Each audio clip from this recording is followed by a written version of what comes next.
안녕하세요. 사이다 면접의 저자 이지수입니다. 오늘 영상에서는 경기도교육청 임용면접 대비 자기성장 소개서 작성법을 알아보겠습니다. 코로나19로 인해 집단 토의와 함께 일시 중단되었던 자기성장 소개서는 2023학년도에 재시행을 예고하고 있습니다. 아직 공고문이 자세하게 올라와 있지 않은 상태이므로 가장 최근 기출문제인 2020학년도의 사례를 통해 자기성장 소개서의 해답을 좀 찾아보도록 하겠습니다. 자기성장 소개서는요, 1차 합격자 발표 이후에 경기도교육청 사이트에 문항이 공개가 됩니다. 그런 기한 내에 작성해서 면접 전에 사전 제출을 하는 방식인데요. 2023학년도 문제가 나오고 영상을 한번 더 찍으면 좋겠지만 아쉽게도 그렇게는 못할 것 같습니다. 영상을 본 모든 사람이 똑같은 방식으로 문제를 풀이한다면 모두에게 부정적인 영향이 있을 수 있기 때문인데요.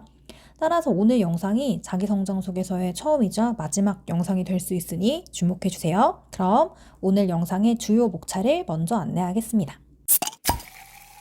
네, 가장 먼저 자기성장 소개서 도입 목적을 살펴볼게요. 이를 통해 우리가 작성할 때 중점적으로 고려해야 할 점, 방향성 이런 것들을 짚고 가겠습니다.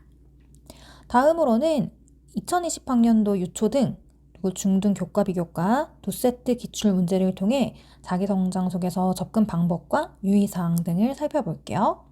마지막으로 올해는 어떻게 될지 모르겠지만 코로나 이전에 원래 유형은 구상형 2문제 그리고 바로 파일 보자마자 대답해야 되는 즉답형 2문제가 출제되었고 마지막 추가 질문 1문제가 있어요. 이 추가 질문이 아까 말씀드린 사전에 제출한 수험생의 자기성장 소개서를 읽고 평가위원회 시각에서 궁금한 점을 한 문제 물어봤습니다. 올해는 공고문을 좀 살펴봐야겠지만 기존과 같은 방식이라면 우리가 조금 더 똑똑하게 나올 수 있는 문제를 예측하면서 작성하는 방법이 있거든요. 그거랑 스터디 방안 등을 안내해 드리도록 하겠습니다. 자, 그럼 첫 번째로 자기성장 소개서 도입 목적을 살펴볼게요. 진짜 할 것도 많은데 대체 왜 자기성장 소개서까지 쓰라고 하는 걸까요? 도입 목적을 알아야만 이것을 고려해서 그 목적에 맞게 작성을 할 수 있습니다. 그 정보를 2018학년도 교육정책 및 신규 교원 임용제도 개편안에서 찾았습니다. 함께 볼게요. 기존의 획일화된 평가 도구에서는 교사로서의 자질과 태도, 가치관에 대한 적격한 평가가 어려웠습니다. 그래서 개별화되고 심층적인 면접을 실현하고자 자기성장 소개서를 도입하게 되었고 면접관은 자기성장 소개서를 참고하여 즉답형 2문항과 추가 질문을 함으로써 교직간에 대해 끊임없이 성찰하고 고민하는 교사, 배움을 위해 실제적으로 노력하는 교사, 학생의 관점에서 바라볼 수 있는 교사, 공동체와 함께 성장하는 교사를 선발하고자 하였습니다. 또 하나의 목적은 암기식 공부 형태의 신규 임용 준비에서 성장 소개서와 같은 형태로의 교직 준비가 되는 변화의 지점을 유도하기 위함입니다. 네. 여기에서 우리 필요한 정보만 좀 쉽게 정리해 볼게요. 일단 첫 번째 줄에 한번 밑줄을 쳐보겠습니다. 교사로서의 자질, 태도, 가치관을 파악하기 위한 게 여기 도입 목적입니다.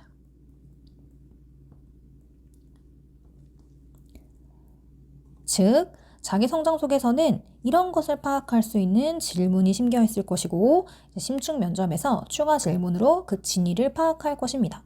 그러니까 여러분 거짓말을 쓰거나 아니면 모르는 것을 아는 척 쓰면 안 되겠죠. 거기에 있는 내용은 전부 숙지하거나 또 내 경험에 기반이 되어야만 합니다. 진위 파악을 이제 문제로 할 것이기 때문에요. 그럼 자기성장 소개서를 통한 최종 목표는 무엇일까? 여기에도 한번 밑줄 쳐볼게요. 교직관에 대해 끊임없이 성찰하고 고민하는 교사, 그리고 배움을 위해 노력하는 교사, 학생의 관점에서 바라볼 수 있고 교육 공동체와 함께 성장하는 교사를 선발하는 것이 최종 목표입니다. 자, 그래서 우리는 자기성장 소개서에 이런 것들을 담아내야 돼요. 교직관, 그리고 문제의 상황을 학생의 관점에서 공동체의 해결로 풀 수 있어야 되고 또 실제적으로 노력하려는 의지를 담아내야 합니다. 그래서 여러분들이 체크리스트로 이런 게 내 자성서에서 보여지는지 마지막에 확인을 하면 좋겠죠. 그리고 이것은 개별 면접의 방향성과도 같습니다. 그래서 개별 면접을 준비할 때도 다음과 같은 상황에 유념하셔야 돼요. 그래서 사이다에서는 교직관 실천 의지를 계속 강조하고 있는 것입니다. 네, 그럼 이제 본격적으로 4가지 문제 유형 및 그에 따른 작성 방안을 한번 살펴보도록 하겠습니다. 경기도 교육청 사이트에 들어가서 이렇게 2차 시험 시행 공고를 열어보면 자기 성장 속에서 제출 양식과 자기 성장 속에서 작성 시 유의사항 파일 2개가 있을 것입니다.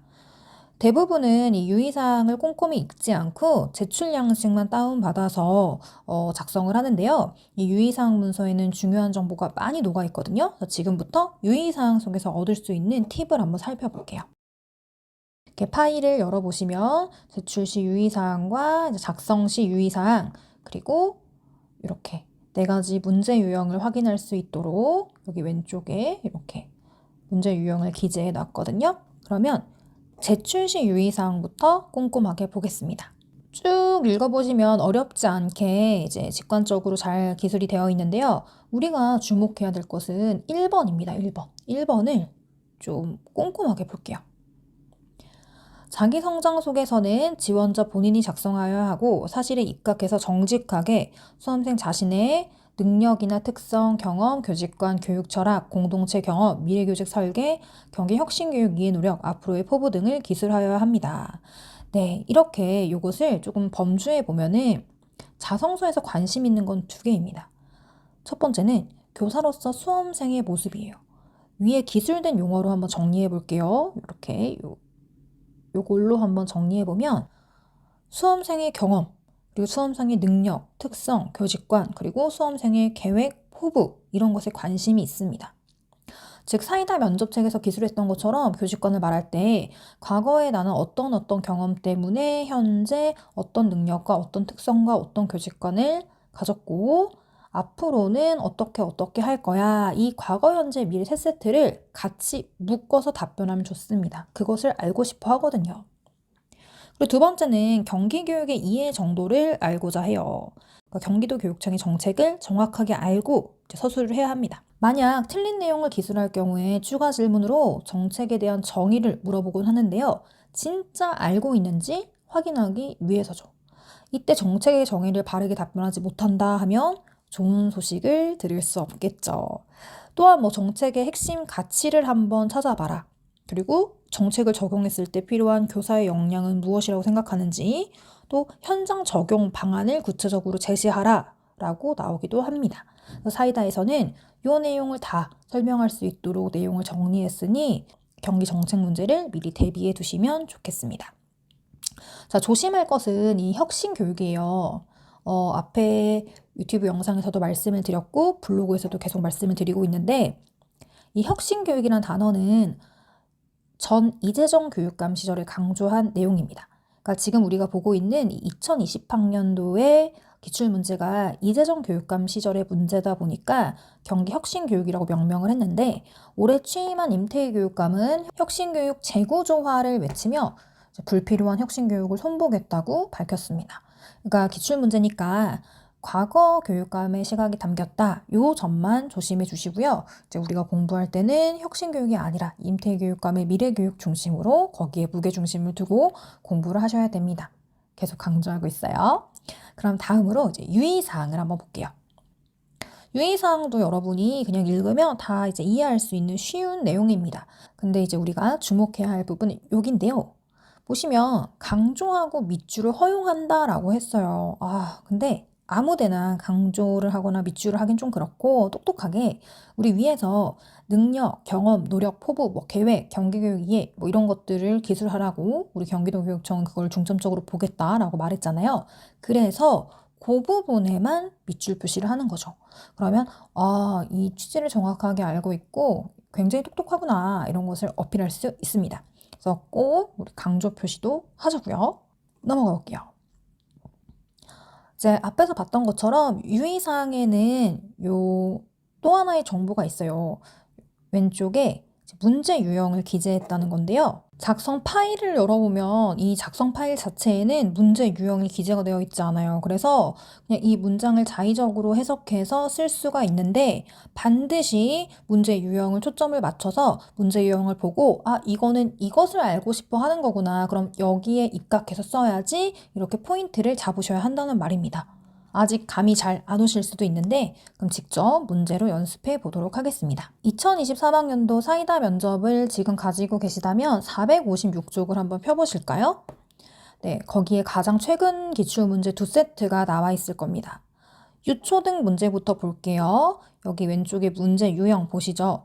실제 작성하는 파일에는 유형이 없어요. 그래서 반드시 응시자 유의사항 문서를 다운받아서 거기에서 꼭 확인하셔야 돼요. 그래서 혁신교육 1번은 혁신교육을 정확하게 이해하고 써야 되는구나. 두 번째는 학교 민주주의에 초점을 맞춰 써야 되는구나. 세 번째는 인간 존엄 교육 방안이 드러나야 되는구나. 마지막은 나의 역량을 조금 드러나야 되는구나. 이렇게 포인트를 잡으셔야 됩니다. 중등 비교과 문제도 한번 볼게요.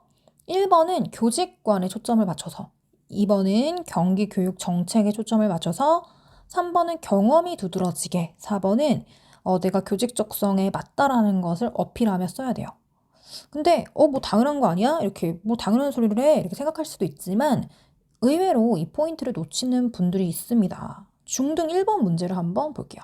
중등 1번은 문제 한번 읽어보겠습니다. 혁신교육에서 지역사회와 연계하는 교육생태계 구축이 활성화되고 있습니다.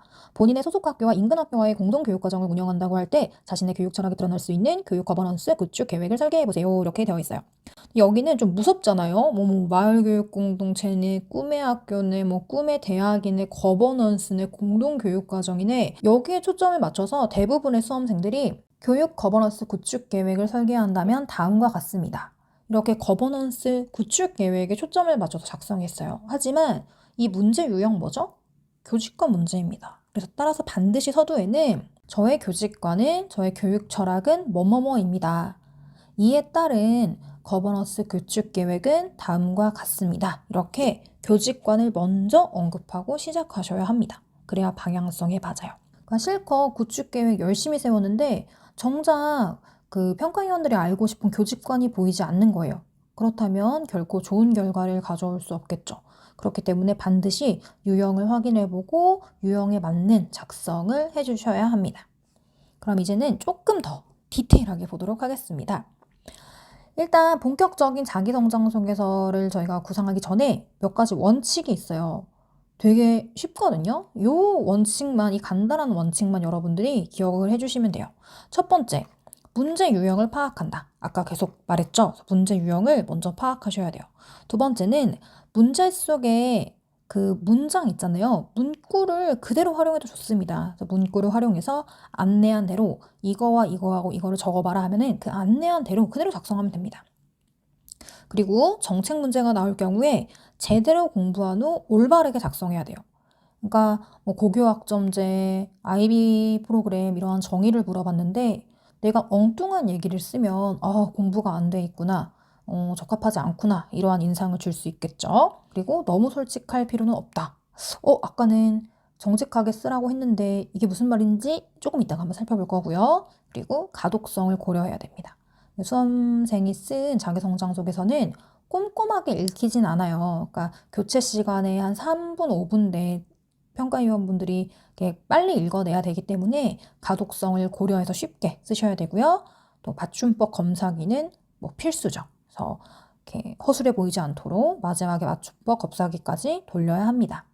이게 끝이에요. 그러면은 이러한 원칙을 머릿속에 넣고 한번 이렇게 사례를 통해서 연습을 한번 해봅시다. 2020학년도 유초등 문제 1번만 같이 한번 볼 건데요. 문제 한번 읽어볼게요. 혁신교육은 배움의 중심에 학생을 주체로 세워 교육공동체가 함께 학생의 성장을 지원하는 교육입니다. 현장의 교사가 된 후에 학교 및 학급에서 어떤 방식으로 혁신교육을 구현할 수 있을지 경기도교육청의 혁신교육 3.0 정책에 기초하여 의견을 제시해보세요. 네, 그럼 일단 문제 유형. 경기혁신교육에 대해서 정확하게 써야겠군. 그리고 혁신교육 3.0을 물어봤군. 이걸 먼저 파악하신 다음에 정책 문제가 나오면 정책의 정의를 한 줄 정도로 정확하게 먼저 쓰셔야 됩니다. 그럼 5번 답안 한번 볼까요? 혁신교육 3.0은 혁신교육의 동력을 지역사회에서 찾고자 하는 정책입니다. 그리고 문장 그대로 쓰는 거예요. 저는 현장의 교사가 된 이후에 지역화를 중시하는 혁신교육 3.0에 기초하여 다음과 같은 방식으로 혁신교육을 구현하겠습니다.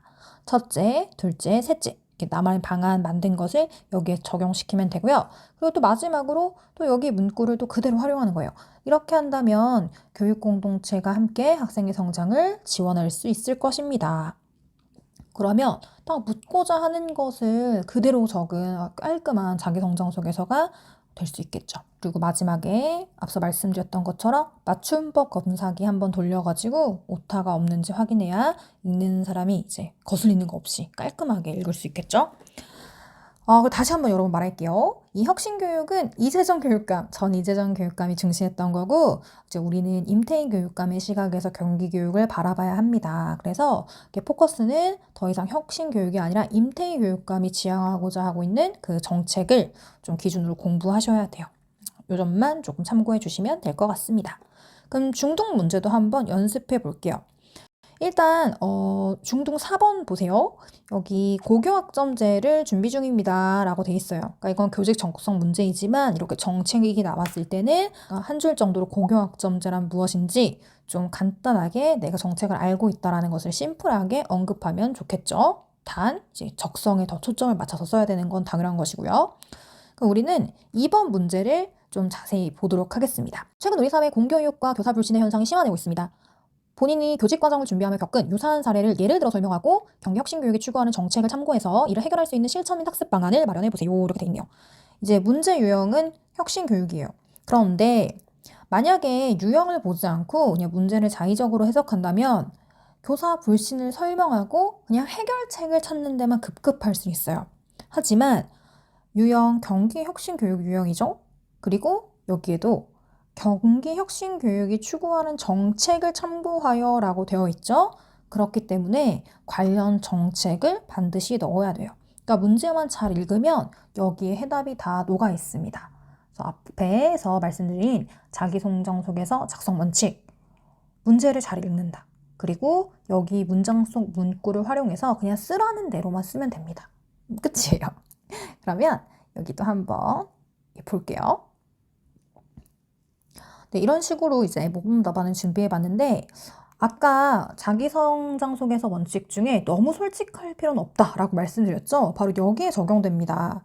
그러니까 예를 들어서 학교에서 이렇게 불신 사례를 많이 겪을 수 있어요. 그런데 사석에서 할 법한 정말 무슨 뉴스에서 나올 법한 또 듣는 사람이 약간 불쾌한 공교육에 욕을 한다면 평가위원 시각에서는 좀 불편함을 느낄 수 있겠죠. 어쨌든 다 현장 교사였고 교사 출신이니까요. 그래서 너무 적나라한 것을 얘기하기보다는 누구나 공감할 수 있을 만한 수준으로 적는 게 좋겠죠. 너무 욕하거나 너무 비난하지 않는 방향으로요. 그래서 한번 볼게요. 제가 교직 과정을 준비하면서 겪은 학교 불신 사례는 교과서 중심의 수업입니다. 현장에서 다양한 선생님들이 유익한 수업을 하고 계시지만 아직은 학생의 진로를 아우를 수 있는 다양한 교과목이 정착되지 못해서 학교 교육 시스템에 회의감을 제기하는 경우가 있는 것 같습니다. 네, 딱 요 정도로는 뭐 이제 누구나 공감할 수 있고, 이런 문제의식은 누구나 제기하고 있는 거잖아요. 그러니까 이런 것들은 불편하지 않겠죠. 이때 좀 피드백을 드렸던 게 어떤 분은 공교육 교사는 사교육 교사보다 수능을 못 가르치기 때문에 교사 불신이 심하다. 나는 그래서 이제 현장에 나아간다면 수능 문제를 열심히 분석해서 그런 것들을 애들한테 가르치겠다. 이건 경기교육의 지향점과 완전 다릅니다. 그리고 듣는 사람이 평가위원이 교사 출신이기 때문에 그럼 뭐야 내가 사교육 교사보다 못 가르친다는 건가? 이런 생각을 들 수도 있겠고요. 그래서 너무 적나라하고 공교육을 부정적으로 판단하는 그런 느낌이 아니라 그냥 누구나 공감할 만한 그런 내용을 센스 있게 넣어주는 게 중요합니다. 계속 읽어볼게요. 저는 이런 문제를 꿈의 학교 등으로 해결할 수 있다 생각합니다. 그래서 경기교육이 추진하는 정책을 하나 넣은 거예요. 꿈의 학교는 학생이 교과서 속에 배울 수 없는 진로 수업을 할 수 있다는 점에서 좋은 대안이 될 거라고 생각합니다. 그리고 이제 요걸 참고해서 계획을 짜보라고 했죠. 저는 이러한 정책을 참고해서 다음과 같은 계획을 세우겠습니다. 첫째, 학교 밖 배움에 대해서 항상 관심을 가지고 학생들에게 다양한 정보를 제공하고 학생들의 관심을 파악해서 꿈의 학교, 꿈의 대학 등 관련 기관을 연결해 주겠습니다. 둘째, 교과서 속 지식뿐 아니라 학생들의 배움이 삶과 연결될 수 있도록 자기장학, 전문적 학습 공동체, 연수 등으로 교과 연구를 실천하겠습니다. 이 전문적 학습 공동체도 경기교육이 추구하고 있는 정책 중에 하나이죠. 이렇게 한다면 공교육과 교사 신뢰가 향상될 것입니다. 이렇게 하면 여기서 묻고자 하는 말을 다 담아내면서도 너무 공교육을 비판하지 않는 적절한 수준에서 이제 쓴 글이다. 이렇게 평가할 수 있을 겁니다. 다시 한번 정리해보면 이제 문제 잘 읽기, 그리고 문제 속 문장 활용하기, 너무 솔직하게 부정적인 점을 적지 않기, 경기 정책 문제가 나오면 정의를 정확하게 파악하고 가독성 있게 심플하게 작성하기, 그리고 문제 유형 잊지 말기, 이런 것만 신경을 써도 이 영상을 보지 않은 분들보다는 훨씬 눈에 잘 들어오고, 그리고 의도한 바를 잘 파악한 똑똑한 교사임을 드러낼 수 있을 것입니다. 네, 자 이제 마지막으로 개별 면접에 나올 수 있는 문제를 예측하면서 쓰는 방법, 그리고 또 스터디 방법을 소개할게요. 일단 자성소는 분량이 제한되어 있기도 하고, 평가위원분들이 수험생이 교체되는 대기 시간을 활용해서 짧게 읽어내기 때문에 요점을 빨리 파악할 수 있어야 돼요. 그러니까 최대한 간략하게 쓰는 게 좋은데요. 너무 자세하게 기술하는 것이 아닌 적당히 평가위원이 의문을 가지는 장기성장 소개서를 만드는 게 좋습니다. 사례를 볼게요. 이것도 실제 기출문제인데요. 자기 성장이 언제 많이 일어났다고 생각하나요? 교육적 성장이 있던 경험을 말하고 그 경험이 앞으로 교직 생활에 어떠한 영향을 미칠지 말해보세요. 교직관 관련 문제였어요. 저는 교생 실습 당시 학생들과 개별 상담을 하며 교육적으로 많이 성장했습니다. 제가 교사를 꿈꾸게 된 이유는 어려운 가정 형편을 원망하며 학교 생활을 제대로 하지 못했을 때 저를 끝까지 포기하지 않으셨던 선생님의 사랑에 보답하고 싶어서였습니다. 그러나 대학생이 되자 교과 지식을 쌓는 데만 충실하였고 교생 실습을 앞두고 어떻게 하면 잘 가르칠지만 고민했습니다. 여기까지 볼게요. 그러니까 이 초록 색깔로 밑줄 친 이 부분을 어쩌고 저쩌고 TMI로 하는 게 아니라 간단하게 쓰는 겁니다. 그러니까 적당한 정보만 제시하는 거죠. 그러면 읽는 사람의 입장에서 이걸 통해서 뭘 느꼈지? 뭐 이런 것들을 물어볼 수 있겠죠. 너무 자세하면 칸도 모자랄 뿐더러 쉽게 읽히지도 않습니다. 그러니까 핵심만 적되 자세한 건 질문으로 유도할 수 있도록 약간의 호기심을 좀 자아낼 수 있는 적당한 수준으로 글을 쓰시면 좋습니다. 또한 스터디 방안은 이렇게 같이 자기성장 속에서 하나를 띄워놓고 궁금한 부분은 싹 다 질문거리로 만드는 겁니다. 많이 나오면 많이 나올수록 좋아요. 그래서 의문이 가는 점, 더 알고 싶은 점, 또 이 부분을 자세하게 말해줬으면 좋겠는 점, 이런 것들을 쭉 만들어 놓고 또 이에 답변을 대비하는 거죠. 그러면 추가 질문이 거의 대부분 그 스터디원드라고 한 데에서 나오더라고요. 그리고 자기성장 속에서 스터디는 되도록이면 같은 면접 스터디에선 하지 말고 자성소 스터디만 따로 하는 것을 또 추천을 드립니다. 아무리 같은 스터디이지만 어쨌든 나만의 무기 하나는 만들어 놔야 되기 때문에 약간의 차별화를 두기 위해서 스터디를 새로 꾸리는 것을 저는 추천드릴게요. 그리고 또 이제 흔히 일어날 수 있는 일인데요. 정말 마지막 꿀팁입니다. 제출한 후에 정체계의 개념을 잘못 쓴 걸 깨달았던 거예요. 그럴 경우에는 걱정하지 마세요. 솔직히 처음부터 잘 쓰는 게 베스트입니다. 하지만 잘못 썼다고 해도 그걸 인지하고 옳은 내용의 답변을 준비해 가시면 돼요. 하나 사례를 들어볼게요. 실제로 고교학점 문제가 나왔을 때 한 수험생이 그 고교학점제 정책을 충분히 이해하지 않은 채 적어냈어요. 그래서 제가 그걸 발견했습니다. 그래서 모의 면접을 진행하는 과정에서 그 수험생한테 물어봤어요. 고교학점제가 무엇이죠? 그 답변을 못하셨죠. 그래서 이제 고교학점제를 잘못 기술했다. 그래서 공부를 좀 하셔야 될 것 같다라고 말씀을 드렸고 그분이 늦게나마 고교학점제를 공부해 갔습니다. 근데 실제로 추가 질문에서 고교학점제를 알고 있는지 그 확인하는 문제가 나왔어요. 그러니까 수험생은 잘 준비했기 때문에 대답을 잘해서 이분은 최종 합격을 했습니다. 그러니까 옳게 작성하는 게 사실은 최고지만 혹시나 그 시점에서 공부가 덜 돼서 잘못된 개념을 적어냈다고 하더라도 정신을 딱 차리고 답변만 제대로 하면 만회할 수 있습니다. 그러니까 너무 큰 걱정은 하지 마시고요. 그런데 미리 잘 쓰는 게 가장 좋은 방법이겠죠. 네, 이렇게 자기성장 속에서의 전반적인 내용을 살펴봤어요. 여러분 이제 좀 감이 잡히셨나요? 네, 그러실 거라 믿습니다. 쭉 2023학년도 대비 공지사항이 올라오면 사이다에서도 발빠르게 확인한 후에 기존의 문제와 많이 달라졌다면 다시 한번 안내를 드릴게요. 비슷하게 유지된다면 아마 이 영상이 마지막 영상이 될 것입니다. 혹시 궁금한 점이 있다면 사이다 유튜브, 카페, 블로그 등을 이용해주세요. 그럼 다음 영상도 조만간 찾아뵙겠습니다. 감사합니다.